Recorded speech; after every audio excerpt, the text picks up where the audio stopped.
Hi friends, welcome to KK logics and tricks. ఈరోజు మనం ఏపీలో జరుగుతున్నటువంటి టెట్ ఎగ్జామ్లో రిపీటెడ్గా వస్తున్నటువంటి సైకాలజీ బిట్స్ని ఫ్రెండ్స్ మనం ఒక సీక్వెన్స్గా టాపిక్ వైజ్లో మరి చిన్న చిన్న లాజిక్స్ని యూజ్ చేసి ట్రిక్స్ని యూజ్ చేసి ఈ వీడియోలో ఆ టాపిక్స్ ఏంటి, ఆ బిట్స్ ఏంటి అనేటటువంటి విషయాన్ని ఈ వీడియోలో నేర్చుకుందాం ఫ్రెండ్స్. సో ఫ్రెండ్స్, ఇప్పుడే నా వీడియోని చూస్తున్నటువంటి డిఎస్సి ఆస్పిరెంట్స్ ఎవరైతే ఉన్నారో సబ్స్క్రైబ్ చేసుకోండి ఫ్రెండ్స్. అదేవిధంగా ఫ్రెండ్స్కి షేర్ చేయండి. ఈ వీడియోని చూస్తున్నటువంటి మిత్రులంతా కూడా లైక్ చేయండి friends. So friends, time waste కాకుండా మరి మనం సబ్జెక్ట్లోకి వెళ్ళిపోదాం. మరి మీరు చూసినట్లయితే ఒక సెషన్లో ప్రజ్ఞకు సంబంధించి మరి ఇక ఒక బిట్ రావడం జరిగింది. మీరు ప్రతిరోజు మీరు సెషన్లకు సంబంధించి బిట్స్ని అబ్జర్వ్ చేస్తూ ఉన్నారు ఫ్రెండ్స్. మీరు ప్రతి సెషన్లో చూడమండి సైకాలజీకి సంబంధించి ప్రజ్ఞ మీద ఎక్కువగా బిట్స్ అడుగుతున్నాడు అనేటటువంటి విషయం మన అందరికీ తెలుసు క్లియర్గా. ప్రజ్ఞ ఒకటి, అభ్యసనం ఒకటి, అదేవిధంగా పర్సనాలిటీ మూర్తిమత్వం మీద కూడా బిట్స్ ఎక్కువగా బిట్స్ మీరు గమనించినట్లయితే ప్రజ్ఞ మీద ఎక్కువ బిట్స్ అడుగుతున్నాడు. కాబట్టి మీరు ఆ టాపిక్ని ప్రజ్ఞకు సంబంధించినటువంటి టాపిక్ని పర్ఫెక్ట్గా చదువుకోండి. ఓకే ఫ్రెండ్స్, ఇప్పుడు చూద్దాం. తార్న డైక్ ప్రకారం ప్రజ్ఞా రకాలు దీని మీద ఒక సెషన్లో బిట్ రావడం జరిగింది.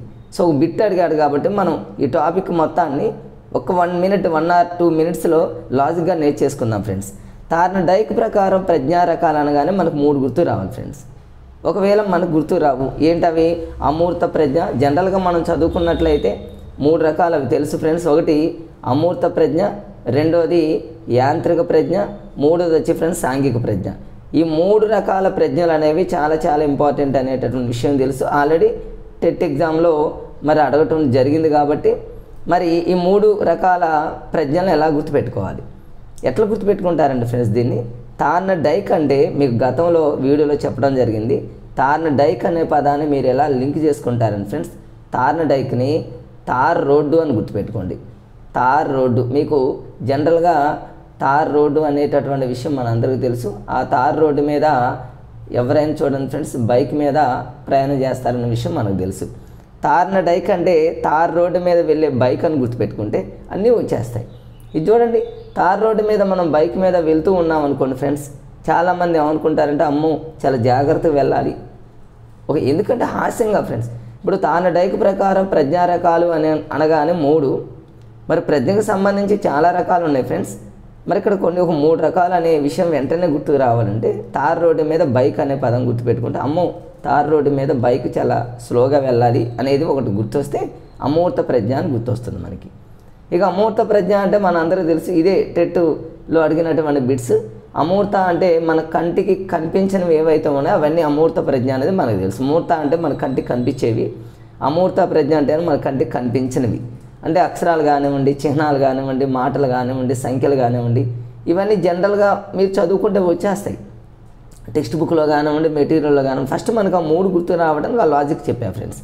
అమ్మో తార్ రోడ్డు మీద బైక్ చాలా జాగ్రత్తగా వెళ్ళాలనే లాజిక్ని గుర్తుపెట్టుకుంటే అమూర్త ప్రజ్ఞ. అమూర్త ప్రజ్ఞ అంటే మన కంటికి కనిపించినవి ఏవైతే ఉన్నాయో అవన్నీ కూడా యుద్ధాలు కానివ్వండి, ఇవన్నీ కూడా మరి కరువు కానివ్వండి, మనకి మరి కంటికి కనిపించినటువంటి వాటిని అన్నింటినీ మనం అమూర్త ప్రజ్ఞ అనే విషయం గుర్తుపెట్టుకోండి ఫ్రెండ్స్. నెక్స్ట్ వచ్చేసి యాంత్రిక ప్రజ్ఞ, దీన్ని మూర్త ప్రజ్ఞ అంటే దీన్ని ఎలా గుర్తుపెట్టుకోవాలి? సహజంగా చూడండి, తార్ రోడ్డు మీద యంత్రాలతో ఉన్నటువంటి వాహనాలు ఎక్కువగా వెళ్తూ ఉంటాయి కదా ఫ్రెండ్స్. అది లారీ కానివ్వండి, బైక్ కానివ్వండి, ఇవన్నీ యంత్రాలు అని అర్థం. అంటే మన కంటికి కనిపించేవి, మన కంటికి కనిపించేటటువంటి వస్తువులు యంత్రాలు అనేవి మనం అలా గుర్తుపెట్టుకుంటే ఫ్రెండ్స్, ఇది తార్ రోడ్డు మీద అనే పదంతో లింక్ చేసుకుంటే యాంత్రిక ప్రజ్ఞ. యంత్రాలు అంటే మన కంటికి కనిపించేవి, మన కంటికి కనిపించేవన్నీ కూడా మనకి జనరల్గా అవన్నీ కూడా దేనికి ఎందుకు వస్తాయంటే మూర్త ప్రజ్ఞ. ఇక కార్మికులు, క్రీడాకారులు, మెకానిక్స్, సాఫ్ట్వేర్ ఇంజనీర్లు, ఇవన్నీ కూడా దానికి ఎగ్జాంపుల్గా జనరల్గా మీరు చదువుకోవచ్చు ఫ్రెండ్స్. మూడోది వచ్చేసి సాంఘిక ప్రజ్ఞ.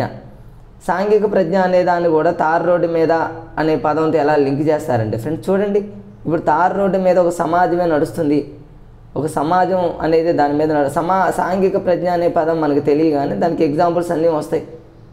అయితే రాజకీయ నాయకులు అని, వ్యాపారులని, తర్వాత డాక్టర్స్ అని, అందరూ సాంఘిక ప్రజ్ఞ కిందకు వస్తారనే విషయం జనరల్ పాయింట్స్గా మనం చదువుకుంటాం. ఫస్ట్ ఆఫ్ ఆల్ మనకు 3 రకాల ప్రజ్ఞలు గుర్తు రావాలంటే తార్న డైక్ ప్రకారం తార్ రోడ్డు మీద బైక్ అనే పదం గుర్తుపెట్టుకోండి ఫ్రెండ్స్. అమ్మో చాలా జాగ్రత్త వెళ్ళాలి అంటేనేమో అమూర్త ప్రజ్ఞ, కంటికి కనిపించవు. మరి తార్ రోడ్డు మీద యంత్రాలు ఎక్కువగా ప్రయాణం ఉంటాయి కాబట్టి యాంత్రిక ప్రజ్ఞ అంటే మన కంటికి కనిపించే యంత్రాలు కాబట్టి మూర్త ప్రజ్ఞ. మరి తార్ రోడ్డు మీద ఒక సంఘమే నడుస్తుంది, ఒక సమాజమే ప్రయాణిస్తుంది కాబట్టి సాంఘిక ప్రజ్ఞ. ఇక సంబంధించి ఆ ఎగ్జాంపుల్స్ అన్నీ కూడా మీరు జనరల్ పాయింట్స్గా మీరు చదువుకోండి ఫ్రెండ్స్. ఇది మరి తాన డైక్ ప్రకారం ప్రజ్ఞా రకాలకు సంబంధించి అడిగినటువంటి బిట్స్ ఫ్రెండ్స్. ఇప్పుడు చూద్దాం. నెక్స్ట్ వచ్చేసి మరి ఈ ప్రజ్ఞకు సంబంధించి ఒక సెషన్లో ఒక బిట్ అడిగాడు కాబట్టి మళ్ళీ ఖచ్చితంగా 100% ఈ టాపిక్ మీద బిట్స్ అడిగే అవకాశం ఉంటుంది కాబట్టి ఇక్కడే ఒక లాజిక్ ఇక్కడే చూద్దాం ఫ్రెండ్స్. ఒక చిన్న టాపిక్ ఉంది, ఎక్కువగా రిపీట్ అవుతున్నటువంటి టాపిక్ ఇది. బాటియా ప్రజ్ఞామాపని. ఈ బాటియా ప్రజ్ఞామాపని మనం ఎలా గుర్తుపెట్టుకోవాలంటే చాలా లాజిక్గా దీన్ని గుర్తుపెట్టుకోవచ్చు ఫ్రెండ్స్. ఇది బాటియా అనగానే మీరు ఇక్కడ నేను రాసే చూడండి ఫ్రెండ్స్, బ్యాట్, క్రికెట్ బ్యాట్ అని గుర్తుపెట్టుకోండి. క్రికెట్ బ్యాట్, మరి బ్యాట్ అనగానే క్రికెట్ అనగానే ఎవరికి బాగా ఇష్టం, ఎవరికి బాగా అంటే ఇండియా వాళ్ళకి బాగా ఇష్టం అని గుర్తుపెట్టుకోండి. ఇండియా అనే పదం ఎందుకు రాశాను ఫ్రెండ్స్, ఇది కేవలం భారతీయుల కోసం రూపొందించినటువంటి పరీక్షను గుర్తుపెట్టుకోవడానికి. బాటియా అనగానే మీరు క్రికెట్ బ్యాట్ అని గుర్తుపెట్టుకుంటే, క్రికెట్ బ్యాట్ అనగానే మరి భారతీయులు బాగా బ్యాట్ ఆడతారు, లేదా బాటియాలో బాగుంది భారతీయులు బాగుంది, మీరు ఎలాగైనా లింక్ చేసుకొని గుర్తుపెట్టుకోండి ఫ్రెండ్స్. ఇది ఎవరి కోసం అంటే భారతీయుల కోసం రూపొందించినటువంటి మరి పరీక్ష. మరి ఏ సంవత్సరంలో అనే పదం ఒకవేళ అడగొచ్చేమో, 1945 అనగానే మనకి ఇది ఐక్యరాజ్య సమితికి సంబంధించింది యుఎన్ఓ. మరి 1945లో మరి భారతీయుల కోసం రూపొందించారు. ఇది ఇయర్ గుర్తు రాలేదు అనుకోండి ఫ్రెండ్స్. దీన్ని ఎలా గుర్తుపెట్టుకుంటారంటే, బ్యాట్ అనగానే మనం చూడండి క్రికెట్ బ్యాట్ మనం చేతితో పట్టుకుంటాం, మన చేతికి 5 వేళ్ళు ఉంటాయి కాబట్టి 5 అని గుర్తుపెట్టుకోండి. కనీసం మనకి యూనిట్ ప్లేస్లో ఉన్న 5 గుర్తొచ్చిన ఫ్రెండ్స్. ఇక 1945 అనేది 4 ఆప్షన్లో ఈజీగా క్యాచ్ చేస్తాం. బాటియా ప్రజ్ఞామాపని భారతీయుల కోసం రూపొందించారు, అది ఏ ఇయర్లో అని అడిగితే 1945 అనే విషయం గుర్తుపెట్టుకోండి. 5 ఎలా గుర్తొస్తుందంటే బ్యాట్ని 5 వేలతో పట్టుకుంటాం కాబట్టి 5 అనే విషయం మీరు లాజిక్గా గుర్తుపెట్టుకోవచ్చు ఫ్రెండ్స్. మరి దీన్ని ఎవరు తయారు చేశారంటే ఆయన పేరు మీదనే బాటియా అనేటటువంటి శాస్త్రవేత్త, అంటే సిఎం బాటియా అంటారు, చందర్ మోహన్ బాటియా, డాక్టర్ చందర్ మోహన్ బాటియా పూర్తి పేరు. దాన్ని మీరు అలా లాజిక్గా గుర్తుపెట్టుకోండి ఫ్రెండ్స్. మరి ఈ బాటియా ప్రజ్ఞామాపనలో కొన్ని రకాలు ఉన్నాయి ఫ్రెండ్స్. ఒకటి కోక్స్ బ్లాక్ డిజైన్ పరీక్ష, రెండోది అలెగ్జాండర్ పాసే లాంగ్ పరీక్ష. ఈ రెండు మీకు గుర్తుకు రావు అనుకుందాం. క్రికెట్ ఎవరు బాగా ఆడతారంటే మనందరికీ తెలుసు ఫ్రెండ్స్, ఒకటి కోహ్లీ అని గుర్తుపెట్టుకోండి. కోహ్లీ, మీరు బాటియా అనగానే మీరు వెంటనే ఫ్రెండ్స్ కోహ్లీ గుర్తుపెట్టుకుంటే కోక్స్ బ్లాక్ డిజైన్ పరీక్ష వస్తుంది. మరి కోహ్లీ మనం చూడండి, కోహ్లీ ఎప్పుడూ కూడా 6లు కొడతాడు అట్లా అనుకోండి, లేదా సెంచరీలు చేస్తాడన్న అలా లాజిక్గా అనే గుర్తుపెట్టుకుంటే మీరు కోహ్లీ అంటే దానికి సంబంధించిన కార్డుల సంఖ్య 10 గుర్తొస్తుంది. రేపు ఎగ్జామ్లో కోక్స్ బ్లాక్ డిజైన్ పరీక్షలో ఉపయోగించినటువంటి కార్డుల సంఖ్య ఎంత అన్నాడు అనుకోండి, 10 గుర్తుకు రావాలి. 10 గుర్తు రావాలంటే రౌండ్ ఫిగర్ 10 గుర్తుకు రావాలంటే కోహ్లీ అంటేనేమో సెంచరీ అని గుర్తుపెట్టుకోండి. సెంచరీ అంటే 100, ఒక 0 తీసేసామనుకోండి 10 కార్డ్స్ అని ఒకటేటువంటి లాజిక్ కొంతైనా మనకు వస్తుంది ఫ్రెండ్స్. నెక్స్ట్ రెండవది ఏంటంటే అలెగ్జాండర్ పాసే లాంగ్. అలెగ్జాండర్ మనందరికీ తెలిసినటువంటి ఫేమస్ కదా, అలెగ్జాండర్ కూడా క్రికెట్ అంటే చాలా ఇష్టం అనుకోండి ఫ్రెండ్స్. మరి అలెగ్జాండర్ పాసే లాంగ్ పరీక్షలో ఎన్ని కార్డులు యూజ్ చేశారు అనేటటువంటి విషయం రేపు అడిగే అవకాశం ఉంటుంది. దీన్ని ఎలా గుర్తుపెట్టుకుంటారంటే ఫ్రెండ్స్, అలెగ్జాండర్లో ఆని మీరు ఇంగ్లీష్లో ఆతో రాశారనుకోండి ఫ్రెండ్స్, ఏ అనే పదాన్ని జస్ట్ మీరు కింద ఇలా రౌండ్ చేస్తే 8 లాగా వస్తుందనే విషయం మనం జస్ట్ ఒక హాస్యంగా గుర్తుపెట్టుకోవాలి, లాజిక్గా గుర్తుపెట్టుకుంటే రేపు ఎగ్జామ్లో అలెగ్జాండర్ పాసే లాంగ్ పరీక్షలో ఉపయోగించినటువంటి పదాల సంఖ్య అని అడిగాడు అనుకోండి ఫ్రెండ్స్. అలెగ్జాండర్ అనుకోండి ఏ అనుకోండి, ఏ కింద కొంచెం ఇలా జస్ట్ అట్లా మరి డ్రా చేసినట్లయితే 8. అదే కోక్స్ బ్లాక్ డిజైన్ పరీక్ష అంటేనేమో కోహ్లీ అంటే సెంచరీ చేస్తారు కాబట్టి 100లో 0 తీసేస్తే 10. అలెగ్జాండర్ అంటేనేమో ఏని కొంచెం కింద డ్రా చేస్తే 8. ఇట్లా గుర్తుపెట్టుకోండి ఫ్రెండ్స్. అలెగ్జాండర్కి క్రికెట్ ఇష్టమే, కోహ్లీకి క్రికెట్. బాటియా ప్రజ్ఞామాపన కూడా వాళ్ళిద్దరు గుర్తు రావాలి ఫ్రెండ్స్. ఇక బాటియా అనగానే బ్యాట్ని చేతితో పట్టుకుంటాం కాబట్టి 5 వేలు కాబట్టి ఫ్రెండ్స్, మరి ఇక్కడ 1945 అనేటటువంటి విషయం మీరు గుర్తుపెట్టుకోవచ్చు, లేదా ఐక్యరాజ్య సమితికి సంబంధించినటువంటి ఇయర్ని అలా గుర్తుపెట్టుకున్నా మీకు ఈజీగా గుర్తుంటుంది ఫ్రెండ్స్. ఇక నెక్స్ట్ వచ్చేసి ఫ్రెండ్స్, ఇదే ప్రజ్ఞ అనేటటువంటి టాపిక్లో మరొక సెషన్లో మరి వీటి మీద కూడా బిట్స్ అడిగాడని కొంతమంది మిత్రులు మరి పెట్టినటువంటి ఆ బిట్స్ని చూస్తే మనకు తెలుస్తుంది ఫ్రెండ్స్. ఒకటి జీమాటిక్, అదేవిధంగా స్టాన్ఫర్డ్ బినే స్కేల్. ఇవన్నీ చాలా ఇంపార్టెంట్ అయినటువంటి టాపిక్స్ ఫ్రెండ్స్. సైకాలజీలోనే చాలా చాలా ఇంపార్టెంట్ అయినటువంటి టాపిక్స్, మరలా రిపీటెడ్గా రాబోయేటటువంటి బిట్స్ కాబట్టి ఫ్రెండ్స్ వీటిని మనం తప్పనిసరిగా లాజిక్గా నేర్చుకోవాలి. మరి జీమాటిక్ అంటే general mental ability test for children అంటారు friends. General mental ability test for children, GMATIC. దీన్ని మనం దీంట్లో గతంలో అడిగినటువంటి బిట్స్ ఏంటంటే ఫ్రెండ్స్, మరి దీన్ని తీసుకొచ్చింది ఎవరు, దీన్ని తయారు చేసింది ఎవరు అనేటటువంటి బిట్ అడిగాడు ఫ్రెండ్స్. శ్రీవాస్తవ, కిరణ్ సక్సేనా వీళ్ళిద్దరు. మరి ఎక్కువగా రిపీట్ అయినటువంటి బిట్స్ ఏంటంటే ఫ్రెండ్స్, గతంలో జరిగినటువంటి ఎగ్జామ్లో రిపీట్ అయినటువంటి బిట్స్ ఏంటంటే ఇది ఏ వయసు పిల్లలకి యూజ్ చేస్తారంటే 7 to 11. మరి జీమాటిక్లో లేనటువంటి మరి ఉపపరీక్ష ఏంటి, 5 ఉపపరీక్షలు ఉంటాయి ఫ్రెండ్స్. ఉన్నవి ఏంటి, లేనివి ఏంటి, గతంలో చాలాసార్లు అడిగాడు కాబట్టి వీటిని మనం చాలా లాజిక్గా మనం నేర్చుకోవచ్చు ఫ్రెండ్స్. ఎలా అంటే జీమాటిక్లో జీ అనే పదం ఉంది చూడండి, ఫస్ట్ లెటర్ వచ్చేసి జీ అంటే మనకు జనరల్గా ఇంగ్లీష్ వర్డ్ ఫ్రెండ్స్ 7 అంటే 7 అని అర్థం. అంటే 7 సంవత్సరాల నుంచి మొదలుపెట్టి, మీకు చిన్న లాజిక్ ఇక్కడ అన్నీ చూపిస్తాను చూడండి ఫ్రెండ్స్, జూమ్ చేసి. జీమాటిక్ అనేటటువంటి పదంలోనే అన్నీ వచ్చేస్తాయి మనకు. General mental ability test for చిల్డ్రన్లో జీ అంటే 7, ఇట్లా 7 రాస్తాం మనం. జీ అంటే జనరల్గా రీజనింగ్ చేసేటప్పుడు మనకు తెలుస్తుంది కదా ఫ్రెండ్స్, జీ అంటే 7th లెటర్ కాబట్టి ఇలా గుర్తుపెట్టుకోవడానికి అది ఒక లాజిక్. అంటే 7 సంవత్సరాల పిల్లల నుంచి ఇక్కడ చూడండి. నెక్స్ట్ ఆ 4 లెటర్స్ని యాడ్ చేయండి ఫ్రెండ్స్. ఇది జీ అంటేనేమో 7, రిమైనింగ్ 4 లెటర్స్ ఉన్నాయి 1 2 3 4, అంటే 7 + 4 అంటేనేమో 11 ఫ్రెండ్స్. అంటే జీమాటిక్ అనేటటువంటి ఆ పరీక్ష అనేది 7 సంవత్సరాల పిల్లల దగ్గర నుంచి 7 + 4 అంటేనేమో 11, అంటే 7 to 11 ఇయర్స్ పిల్లలకి ఉపయోగపడేటటువంటి పరీక్ష అనే విషయం లాజిక్గా గుర్తుపెట్టుకోండి ఫ్రెండ్స్. ఇంకా మిగతా వాటిని గుర్తుపెట్టుకోవడానికి మూవీకి సంబంధించినటువంటి లాజిక్ ఉంది ఫ్రెండ్స్. ఈ లాజిక్ ఏంటంటే మరి మా గురువు గారు అయినటువంటి మరి జంగం సార్ మా గతంలో అవనగడ్డలో ఉన్నప్పుడు మాకు చెప్పడం జరిగింది.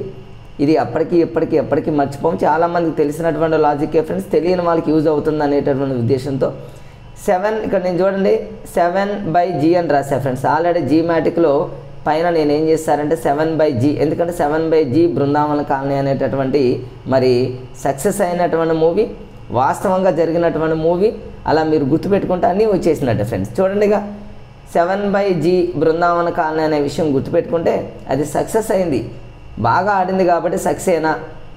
ఆ మూవీలో అంతా వాస్తవంగా చూపించారు కాబట్టి శ్రీవాస్తవ అయిపోయింది ఫ్రెండ్స్, అంతేగా. జీమాటిక్ అనగా 7/G బృందావన కాలనీ గుర్తొస్తే అది తయారు చేసిన వాళ్ళు ఎవరు అంటే సక్సెస్ అయింది కాబట్టి సక్సేనా, అది వాస్తవంగా అందులో ఉంటుంది కాబట్టి శ్రీవాస్తవ అనేటటువంటి విషయాన్ని మీరు గుర్తుపెట్టుకోండి ఫ్రెండ్స్, చాలా ఈజీగా గుర్తొస్తుంది. మరి ఇది ఎవరికి సంబంధించిన పరీక్షను గతంలో అడిగాడు. ఇది శాబ్దిక అశాబ్దిక. 7/G బృందావన కాలనీ అనేది చదువుకున్న వాళ్ళు, చదువు లేని వాళ్ళు వీళ్ళని లేదు ఫ్రెండ్స్, ప్రతి ఒక్కరు వెళ్ళి ఆ మూవీని చూడటం జరిగింది అని ఒక సింపుల్గా మీరు కోడ్గా గుర్తుపెట్టుకోండి ఫ్రెండ్స్. అందరూ చూశారు ఇది. చదువు అనేటటువంటి సంబంధం లేకుండా, అంటే శాబ్దికం అంటేనేమో చదువుకున్నవారు, అశాబ్దికం అంటేనేమో నిరక్షరాస్యులు, ఇద్దరు ఆ మూవీని చూశారు కాబట్టి శాబ్దిక అశాబ్దిక అనే విషయాన్ని గుర్తుపెట్టుకోండి. మరి బహుళైచ్ఛిక ప్రశ్నలు ఇందులో ఎక్కువగా ఉంటాయి అనే విషయం మీరు గుర్తుపెట్టుకోవాలంటే, బహుళం అంటే ఎక్కువ మంది, మరి జనాభా ఎక్కువ మంది ఆ మూవీని చూశారు కాబట్టి బహుళైచ్ఛిక అనేటటువంటి విషయంతో కూడా మీరు గుర్తుపెట్టుకోవచ్చు ఫ్రెండ్స్. మరి దీంట్లో మొత్తం 5 ఉపపరీక్షలు ఉన్నాయి ఫ్రెండ్స్. 5 ఉపపరీక్షలు అనేవి చాలా ఇంపార్టెంట్. గతంలో అడిగినటువంటి ఎగ్జామ్లో చాలాసార్లు అడిగాడు. 5 ఉపపరీక్షలు ఉన్నాయి ఫ్రెండ్స్. మరి 5 అనే పదం మీకు గుర్తుకు రాదు. జీమాటిక్లో ఉన్నటువంటి ఉపపరీక్షల సంఖ్య ఎంత అన్నాడు ఫ్రెండ్స్, 5. దీన్ని ఎలా గుర్తుపెట్టుకుంటారంటే టోటల్ లెటర్స్ చూడండి. జీమాటిక్లో general mental ability test for children టోటల్గా 5 లెటర్స్ ఉన్నాయి కాబట్టి 5 ఉపపరీక్షలు ఉన్నాయని గుర్తుపెట్టుకోండి. మరి 5 ఉపపరీక్షలను గుర్తుపెట్టుకోవడానికి చిన్న లాజిక్ ఫ్రెండ్స్ ఇక్కడ నేను రాశాను, జూమ్ చేసి చూపిస్తున్నా చూడండి. అవి అవసరం అనేటటువంటి ఒక కోడ్ ఫ్రెండ్స్. అవి అవసరము, దీన్ని దాంతో ఎలా లింక్ చేసి గుర్తుపెట్టుకుంటారంటే, మరి 7/G బృందావన కాలనీలో జరిగినటువంటి ప్రతి సీన్ కూడా, ప్రతిదీ కూడా మనకి చాలా అవసరం అనుకోండి, జస్ట్ అంతే హాస్యంగా. అంటే అవి అవసరమే, ఒక హాస్యంగా బిట్టు గుర్తుపెట్టుకోవడానికి ఆ లాజిక్ని అలా గుర్తుపెట్టుకుంటే ఫ్రెండ్స్, అవి అవసరం 7/G బృందావన కాలనీ అనేటటువంటి మూవీ గుర్తుకు రాగానే అవి అవసరం అనుకున్నట్లయితే ఫ్రెండ్స్, ఇప్పుడు చూడండి అన్నీ వచ్చేస్తాయి మనకు. అవి అవసరంలో ఆ అంటే ఫ్రెండ్స్ అన్నీ చూడండి. ఆ అంటేనేమో అసమంజసాలు, వి అంటేనేమో వివేచనాత్మక సమస్య అవి.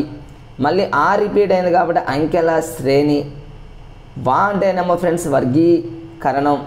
లాస్ట్లో వచ్చేసి సా అనే పదం వస్తుంది కాబట్టి సాదృశ్యం అని గుర్తుపెట్టుకోండి. అవి అవసరం 7/G బృందావన కాలనీ అన్నీ చూడండి ఫ్రెండ్స్, ప్రతిదీ అందులోనే వచ్చేసినాయి కాబట్టి మీరు ఈజీగా నేను చెప్పినటువంటి టాపిక్స్ని ఆ లాజిక్స్ని మీరు గుర్తుపెట్టుకుంటే general mental ability test for children అనేది మీకు సెకండ్ నెలలోనే ఆన్సర్ చేసుకోవచ్చు ఫ్రెండ్స్. నెక్స్ట్ వచ్చేసి స్టాన్ఫర్డ్ బినే స్కేల్. ఈ స్టాన్ఫర్డ్ బినే స్కేల్ అనేది చాలా చాలా ఇంపార్టెంట్. ఇది ఇండియా వాళ్ళ కోసం కాదు ఫ్రెండ్స్, ఇది అమెరికాకు చెందినటువంటి వారు తయారు చేయడం జరిగింది. అమెరికాకు చెందినటువంటి మరి టెర్మన్ అనేటటువంటి వ్యక్తి ఈ స్టాన్ఫర్డ్ బినే స్కేలు అనేటటువంటి ఈ పరీక్షను తయారు చేయడం జరిగింది. దీని మీద గతంలో అడిగినటువంటి బిట్స్ ఏంటంటే ఫ్రెండ్స్, మరి ఒక 5 కారకాలు ఉంటాయి ఫ్రెండ్స్. ఈ 5 కారకాలలో ఉన్నది ఏంటి లేనిది ఏంటి గతంలో అడిగాడు కాబట్టి అది మీరు కొంచెం లాజిక్గా గుర్తుపెట్టుకోవడానికి చిన్న లాజిక్ మీకు ఇక్కడ చెప్తా ఫ్రెండ్స్. దీన్ని మీరు ఎలా గుర్తుపెట్టుకుంటారంటే స్టాన్ఫర్డ్ బినే స్కేల్ని స్టాన్ అంటే ఇక్కడ నేను రాశాను చూడండి, కింగ్స్టన్ అనేటటువంటి పదంతో రాశాను. స్టాన్ అంటే కింగ్స్టన్ మెమరీ కార్డు మనందరికీ తెలుసు, చాలా ఫేమస్, అది చాలా స్టాండర్డ్గా ఉంటుంది మెమరీ కార్డు. కింగ్స్టన్ అనేటటువంటి మెమరీ కార్డ్ అనేది దాంట్లో ప్రతిదాన్ని కూడా మనం చాలా సేవ్ చేసుకోవచ్చు. సేవ్ చేసుకున్నవి కూడా డిలీట్ అవ్వవు అనే విషయం మనకు తెలుసు కాబట్టి దాన్ని లింక్ చేసుకోండి ఫ్రెండ్స్. అట్లా స్టాన్ఫర్డ్ బినే స్కేల్ అనగానే కింగ్స్టన్ అనేటటువంటి మెమరీ కార్డుతో లింక్ చేసుకుంటే చూడండి ఫ్రెండ్స్, అందులో ఉన్నటువంటి 5 కారకాలు ఎలా గుర్తొస్తాయి అంటే చూడండి, ఆ మెమరీ కార్డుని ఫ్లూయిడ్తో తయారు చేస్తారని గుర్తుపెట్టుకోండి. లేదా ఆ మెమరీ కార్డులో అనేక రీజనింగ్కి సంబంధించినటువంటి బిట్స్ కానివ్వండి అవి కానీ సేవ్ చేయొచ్చు అని గుర్తుపెట్టుకోండి. ఆ మెమరీ కార్డుని మనం యూజ్ చేస్తే మంచి నాలెడ్జ్ వస్తుందని గుర్తుపెట్టుకోండి కింగ్స్టన్ అనేటటువంటి మెమరీ కార్డుని. తర్వాత విజువల్ స్పేషియల్ ప్రాసెసింగ్ అంటే విజువల్ అంటేనే మనకు అర్థమవుతుంది మెమరీ కార్డు. తర్వాత వచ్చేసి వర్కింగ్ అంటే మెమరీ అనేది మనకి ఈజీగా వస్తుంది ఫ్రెండ్స్. ఇంకోటి మర్చిపోయాను, క్వాంటిటేటివ్ రీజనింగ్ అంటే ఇది కూడా రీజనింగ్కి సంబంధించింది, చాలా క్వాంటిటేటివ్ అని కింగ్స్టన్ మెమరీ కార్డుతో మీరు లింక్ చేసి గుర్తుపెట్టుకుంటే అది ఈజీగా మీకు వస్తుంది ఫ్రెండ్స్. దీన్ని తయారు చేసింది ఆల్రెడీ మీకు సైమన్ బినే మాపర్ అని 1905 అమెరికాకు చెందినటువంటి లూయి టెర్మన్. అదేవిధంగా ఫ్రెండ్స్ 1916లో 1916లో మరి స్టాన్ఫర్డ్ రీవిజన్ ఆఫ్ బినే అనేటటువంటి బినే సైమన్ స్కేల్గా దాన్ని విడుదల చేయడం జరిగింది. దాన్ని జనరల్గా మీరు జనరల్ పాయింట్స్గా చదువుకోండి ఫ్రెండ్స్. ఎక్కువగా అడిగినటువంటి బిట్స్ ఏంటంటే ఈ కారకాల మీద కాబట్టి వాటిని మీరు అలా లాజిక్గా కింగ్స్టన్ అనేటువంటి మెమరీ కార్డుతో మీరు లింక్ చేసి చదువుకోండి ఫ్రెండ్స్, ఈజీగా గుర్తుంటుంది. తర్వాత ఇదే ప్రజ్ఞకు సంబంధించి ఇంకొక టాపిక్ ఉంది ఫ్రెండ్స్, అది ఆర్ఎస్పిఎం అంటే రావెన్స్ స్టాండర్డ్ ప్రోగ్రెసివ్ మ్యాట్రిసెస్ అనేటటువంటి విషయం మనకు తెలుసు. గతంలో అడిగినటువంటి బిట్స్ ఏంటంటే ఫ్రెండ్స్, మరి ఈ ఆర్ఎస్పిఎం అనేటటువంటి పరీక్ష ఏ పరీక్ష అన్నాడు. ఈ పరీక్షకు సంబంధించి మరి గతంలో ఈ రావెన్స్ స్టాండర్డ్ ప్రోగ్రెసివ్ మ్యాట్రిసెస్ పరీక్ష మీద అడిగినటువంటి బిట్స్ ఏంటంటే ఫ్రెండ్స్, రిపీటెడ్గా 2 బిట్స్ అడగడం జరిగింది. ఈ పరీక్ష అనేది మరి ఎటువంటి పరీక్ష అన్నాడు, ఈ పరీక్షకు సంబంధించి ఇంకో పేరేంటి, దాన్ని అలా కూడా అడిగాడు ఫ్రెండ్స్ 1-2 సందర్భాల్లో. దీన్ని మనం ఆ పదంతోనే లింక్ చేసి ఇక్కడ రాసే చూడండి ఫ్రెండ్స్. కొన్నింటిని ఫ్రెండ్స్ మనం కష్టపడకుండా ఆ పదంలోనే దాని ఆన్సర్స్ అన్నీ ఉంటాయి మనం క్యాచ్ చేస్తే. ఇప్పుడు ఆర్ఎస్పిఎంలో ఎస్ అంటే చూడండి శాబ్దిక అనేది అనుకుంటే ఇది శాబ్దిక పరీక్ష కాదు ఫ్రెండ్స్. రేపు ఎగ్జామ్లో ఇది శాబ్దిక పరీక్ష అవుతుంది అనేటటువంటి విషయం ఇచ్చాడనుకోండి, మీరు దాన్ని ఎలిమినేషన్ ప్రాసెస్లో తీసేయచ్చు. కాబట్టి ఆర్ఎస్పిఎం అనేది ఎస్ అంటే శాబ్దిక పరీక్ష కాదు అని గుర్తుపెట్టుకోండి. దీనికి మరొక పేరు ఏంటంటే పి అనే పదం ఇచ్చాడు కాబట్టి పి అంటే ప్రామాణిక క్రమాభివృద్ధి పరీక్ష. చూడండి ఫ్రెండ్స్, ఆ 2 లెటర్స్లోనే ఉన్నాయి ఆర్ఎస్పిఎంలోనే. ఎస్ అంటేనేమో శాబ్దిక పరీక్ష కాదు అనే విషయం గుర్తుపెట్టుకోండి.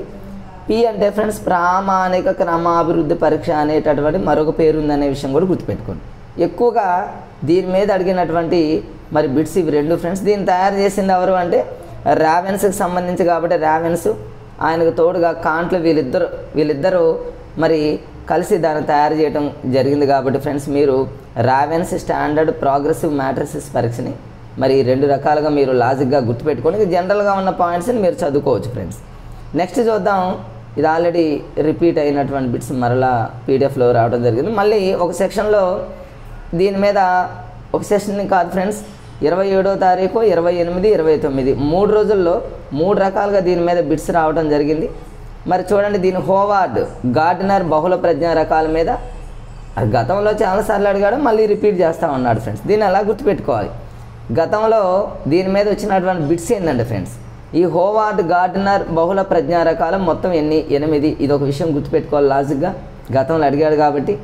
ఈ 8 రకాలు ఏంటి అనేటటువంటి విషయం ఈ 2 గుర్తుపెట్టుకుంటే మిగతా అన్నీ చాలా ఈజీగా మనం క్యాచ్ చేయొచ్చు ఫ్రెండ్స్. అదేవిధంగా ఇది మరి దీన్ని తయారు చేసినటువంటి ఆ హోవార్డ్ గార్డెనర్ అనేటటువంటి వ్యక్తి మరి మన ఇండియా సైకాలజిస్టా మరి వేరే దేశం అంటే ఎస్ అది కూడా అడిగాడు ఫ్రెండ్స్. అమెరికా దేశానికి సంబంధించి అది కూడా మీరు గుర్తుపెట్టుకోవాలి. ఏ యూనివర్సిటీలో మరి ప్రొఫెసర్ అంటే అది కూడా హార్వర్డ్, ఇది కూడా గుర్తుపెట్టుకోవాలి. వీటన్నింటి మీద గతంలో అడిగాడు, మళ్ళీ సెషన్లలో అడుగుతున్నాడు కాబట్టి ఫ్రెండ్స్ మనం దీన్ని లాజిక్గా ఎలా గుర్తుపెట్టుకోవాలో చూద్దాం. ఫస్ట్ హోవార్డ్ గార్డెనర్ బహుళ ప్రజ్ఞా రకాలు 8 అనే విషయాన్ని గుర్తుపెట్టుకోవాలి. ఇది అడిగాడు సెషన్లో. దీన్ని ఎలా గుర్తుపెట్టుకుంటారండి ఫ్రెండ్స్? అందులోనే ఉంది చూడండి, హోవార్డ్లో హెచ్ అనే పదం ఉంది ఫ్రెండ్స్. హెచ్ అంటే మనకి ఇంగ్లీష్ లెటర్లో 8గా ఫ్రెండ్స్. హెచ్ని ఇలా రాస్తాం, పైన కింద ఇలా డ్రా చేసాం అనుకోండి 8. ఒకవేళ మీకు డౌట్ ఫ్రెండ్స్ హోవార్డ్ అనే పదం ఇవ్వలేదు అనుకోండి, హోవార్డ్ అనే పదం ఇవ్వనప్పుడు గార్డెనర్ అనే పదం ఖచ్చితంగా ఇస్తాడు కాబట్టి గార్డెనర్ అంటే ఇట్లా రాస్తాం ఫ్రెండ్స్, అంటే 7. దీనికి ఒకటి యాడ్ చేసుకోండి, 7 + 1 అంటే 8 కాబట్టి హోవార్డ్ గార్డెనర్ బహుళ ప్రజ్ఞా రకాలు మొత్తం ఎన్ని అంటే ఫ్రెండ్స్ 8 అనే విషయం మీరు గుర్తుపెట్టుకోండి ఫ్రెండ్స్. మరి అమెరికా దేశానికి సంబంధించినటువంటి మరి శాస్త్రవేత్త సైకాలజిస్ట్ని మనం ఎలా గుర్తుపెట్టుకోవాలి? దీన్ని ఎలా గుర్తుపెట్టుకుంటారని ఫ్రెండ్స్ చూడండి. గార్డెన్ అనగానే మన అందరికీ తెలుసు తోట, అంటే ఎక్కువగా గడ్డి ఉన్నటువంటి గడ్డి చెట్లు మొక్కలు ఉన్నటువంటి ప్రదేశం గార్డెనర్ అంటారు. అమెరికా చూడండి ఫ్రెండ్స్ మన అందరికీ తెలుసు, మన ఇండియా అంటే అనేక రకాలైనటువంటి రాళ్ళు రప్పలు అన్నీ కలిసి మిక్స్ అయి ఉంటాయి. అమెరికాలో కేవలం గార్డెన్స్ ఎక్కువగా, అంటే మొక్కలు అదేవిధంగా చిన్న చిన్న గడ్డి లాంటిది ఒక గార్డెన్ లాగా ఎక్కువగా మరి ప్రతి ప్లేస్లో అమెరికాలో ఉంటుంది కాబట్టి మీరు అలా లింక్ చేసుకోండి ఫ్రెండ్స్. గార్డెన్ అనగానే అమెరికాలో ఎక్కువగా గార్డెన్స్ ఉంటాయని గుర్తుపెట్టుకుంటే ఇక ఇండియా అనే పదం గుర్తురాదు కాబట్టి గార్డెనర్ బహుళ ప్రజ్ఞా రకాలు మరి ఆ హోవార్డ్ గార్డెనర్ అనేటటువంటి వ్యక్తి అమెరికా డెవలప్మెంట్ శాస్త్రవేత్త అనే విషయం గుర్తుపెట్టుకోండి ఫ్రెండ్స్. అదేవిధంగా హార్వర్డ్ యూనివర్సిటీ అంటే అందులోనే ఉంది ఫ్రెండ్స్. చూడండి హోవార్డ్లో హా ఉంది, హార్వర్డ్లో హా ఉంది, అంతే. ఒకవేళ రేపు మ్యాచింగ్లో ఎక్కడైనా అడిగినప్పుడు మీరు కన్ఫ్యూజ్ కాకుండా ఉండటానికి లాజిక్స్ అనమాట. హోవార్డ్ గార్డెనర్ అనగానే హార్వర్డ్ యూనివర్సిటీకి చెందినటువంటి మరి ఆ విషయం మీరు ఈజీగా గుర్తుపెట్టుకోవచ్చు ఫ్రెండ్స్. మరి నెక్స్ట్ వచ్చేసి దీంట్లో మిగిలినవన్నీ జనరల్గా చదువుకోవచ్చు ఫ్రెండ్స్. ఇదంతా దీనికి సంబంధించి చాలా చాలా ఇంపార్టెంట్ అయినటువంటి 2 బిట్స్ ఉన్నాయి ఫ్రెండ్స్. ఆ 2 గతంలో అడిగాడు. ఒకటి ఏంటంటే ఫ్రెండ్స్ మరి ఆ హోవార్డ్ గార్డెనర్ రాసినటువంటి పుస్తకం ఏంటి, బుక్ ఏంటి, ఆ బుక్కి ఒక అవార్డు రావడం జరిగింది. ఆ అవార్డు పేరు ఫ్రెండ్స్ ప్రిన్స్ ఆఫ్ ఆస్ట్రియా అనేటటువంటి అవార్డు రావడం జరిగింది. ఏ ఇయర్లో రావడం జరిగింది? ఈ 3 మరి ఈ ఏరియా అనేది చాలా ఇంపార్టెంట్. దీన్ని మన లాజిక్గా హోవార్డ్ గార్డెనర్కి లింక్ చేసి గుర్తుపెట్టుకోవాలి. దీన్ని ఎలా గుర్తుపెట్టుకుంటామంటే ఫ్రెండ్స్ చూడండి చాలా ఈజీగా దీన్ని మనం గుర్తుపెట్టుకోవచ్చు. ఎందుకంటే ఫ్రెండ్స్ ఎగ్జామ్లో వాడు ఎగ్జామినర్ ఏం చేస్తాడంటే ముందు ఆ బుక్ ఇస్తాడు. ఒకవేళ ఇయర్ అడగదలుచుకుంటే బుక్ ఇస్తాడు. ఏమని అడుగుతాడు అంటే frames of mind the theory of multiple intelligence అనేటటువంటి పుస్తకాన్ని హోవార్డ్ గార్డెనర్ ఏ ఇయర్లో ఏ సంవత్సరంలో ఆ పుస్తకాన్ని రాశాడు. ఒకవేళ ఇయర్ అడగదలుచుకుంటే ఫ్రెండ్స్ బుక్ కన్ఫామ్గా ఇవ్వాలి. బుక్ ఇవ్వగానే చూడండి మల్టిపుల్ అనేటటువంటి పదంలో మా అనే పదం వస్తుంది కదా. మా అంటే 3 అనేటటువంటి విషయం గుర్తుపెట్టుకోండి. అంటే మనకు యూనిట్ డిజిట్లో 3 అనే పదం గుర్తొస్తుంది. మల్టిపుల్ ఇంటెలిజెన్స్ అనగానే మల్టిపుల్ అంటే మా అనే పదం వస్తుంది కాబట్టి 3 అనే పదాన్ని అలా లింక్ చేసుకుంటే 1983 కనీసం మనకి యూనిట్ ప్లేస్లో ఉన్న 3 గుర్తొచ్చినా 83 గుర్తొస్తుంది. ఒకవేళ హోవార్డ్ గార్డెనర్ రాసినటువంటి బుక్ ఏంటి అని అడిగాడు అనుకోండి ఫ్రెండ్స్ దాన్ని ఈజీగా గుర్తుపెట్టుకోవచ్చు. గార్డెన్ అంటే మన అందరికీ తెలుసు. గార్డెన్ అంటే దీన్ని మీరు ప్రతిదాన్ని గార్డెన్తో లింక్ చేసి చదువుకోండి. గార్డెన్ అంటే తోట. ఆ తోటలోకి వెళ్ళామనుకోండి మన మైండ్ అనేది చాలా పీస్ఫుల్గా ఉంటుంది. మన మైండ్ అనేది మల్టిపుల్ రకాల అనేక రకాలైనటువంటి ఆలోచనలు ఆలోచిస్తుందని గుర్తుపెట్టుకోండి. మల్టిపుల్ ఇంటెలిజెన్స్ అని గుర్తుపెట్టుకోండి. అంటే గార్డెన్ అనగానే ఇవన్నీ మనకు ఆటోమేటిక్గా మన మైండ్ ఇంటెలిజెన్స్ మల్టిపుల్ ఇంటెలిజెన్స్ ఇవన్నీ మనకు ఆటోమేటిక్గా వాటికి అవే మనకు వచ్చేస్తాయి ఫ్రెండ్స్. మరి 2011 2011లో వచ్చినటువంటి ఏ విభాగంలో అని కూడా అడగవచ్చు ఫ్రెండ్స్.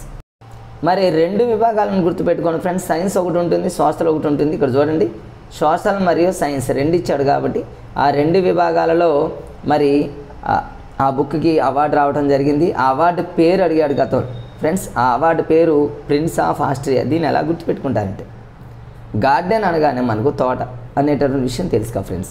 మరి ప్రిన్స్ ఆఫ్ అనగానే మీరు ప్రిన్స్ మహేష్ బాబు అని గుర్తుపెట్టుకోండి. ప్రిన్స్ మహేష్ బాబు ఎక్కువగా చిన్నప్పుడు కానివ్వండి, తర్వాత మూవీ చేసేటప్పుడు కానివ్వండి, గార్డెన్లో ఎక్కువ టైం స్పెండ్ చేశాడని గుర్తుపెట్టుకోండి ఫ్రెండ్స్. గార్డెన్ అనే పదంతో మీరు లింక్ చేసి చదువుకుంటే ప్రతిదాన్ని కూడా ఫ్రెండ్స్ మీరు చూడండి, నా వీడియోలు ప్రతిదీ మీరు గమనిస్తూనే ఉన్నారు. ప్రతి వీడియోలో ఒక లాజిక్ అనేది మనకు ఉంటుంది. నోమ్ చామ్స్కీ మీద నిన్న 29th జరిగినటువంటి సెషన్లో బిట్ అడగడం జరిగింది నోమ్ చామ్స్కీ మీద. ఆ నోమ్ చామ్స్కీకి సంబంధించినటువంటి బిట్స్ మీరు ఎలా గుర్తుపెట్టుకుంటారని నోమ్ అనే పదం గుర్తుపెట్టుకోండి. నోమ్ అంటే నోములు, ఆడవాళ్ళు చేసిన నోములతో లింక్ చేసి చదవండి. లేదా అదే నోమ్ని మన NAMEగా రాస్తే దాని మీద ఒక కోర్సు మీరు చదువుకోండి, మీకు అర్థమవుతుంది, బిట్స్ అన్నీ వచ్చేస్తాయి. మరి ఇక్కడ హోవార్డ్ గార్డెన్ అంటే గార్డెన్ అని గుర్తుపెట్టుకోండి. మరి ఇంకో బిట్ అడిగాడు ఫ్రెండ్స్, మరి పర్సనాలిటీ అనేటటువంటి పదం ఏ భాషా పదం నుంచి అడిగాడు. పర్సనాలిటీ అనే పదం నిన్న అడిగాడు ఫ్రెండ్స్, అది పర్సోనా అనే లాటిన్ పదం. దీన్ని ఎలా గుర్తుపెట్టుకుంటారు చూడండి, అన్ని లాజిక్స్. ఎవరైనా జేబులో నుంచి ఎవరైనా దొంగతనం చేశారనుకోండి, పోలీసులు ఏం చేస్తారో లాఠీతో కొడతారు. అంటే పర్సోనా అంటేనేమో మరి అట్లా లాఠీతో కొట్టడానికి గుర్తుపెట్టుకోవచ్చు. మొన్న ఒక బిట్ అడిగాడు ఫ్రెండ్స్, మరి క్రియేటివిటీ అనేది ఏ భాషా పదం నుంచి అడిగాడు. క్రియేటివిటీ అనేది క్రియేటర్స్ అనేటటువంటి లాటిన్ పదం, అది కూడా లాఠీతో మీరు సింక్ చేసుకోండి. అంటే ఎవరికైతే క్రియేటివిటీ ఎక్కువగా ఉంటుందో లేకపోతే తక్కువగా ఉంటుందో అలాంటి వాళ్ళ లాఠీతో కొడితే క్రియేటివిటీ వస్తుందని గుర్తుపెట్టుకోండి. చూడండి ప్రతిదాన్ని కూడా ఒక లాజిక్గా. ఇప్పుడు గార్డెన్లో ఎక్కువగా మహేష్ బాబు స్పెండ్ చేశాడని గుర్తుపెట్టుకుంటే ప్రిన్స్ మహేష్ బాబు అనుకుంటే ప్రిన్స్ ఆఫ్ ఆస్ట్రియా అనేటటువంటి బుక్ మరి అవార్డు అనేటటువంటి విషయం మనకు గుర్తుంటుంది ఫ్రెండ్స్. ఎందుకంటే ఫ్రెండ్స్ మనకు కనీసం ఎగ్జామ్ రాసే వరకైనా మన లాజిక్స్ గుర్తుంటే ఇక మన లైఫ్ మారిపోతుంది. కాబట్టి ఇలాంటి లాజిక్ని యూజ్ చేయాలి.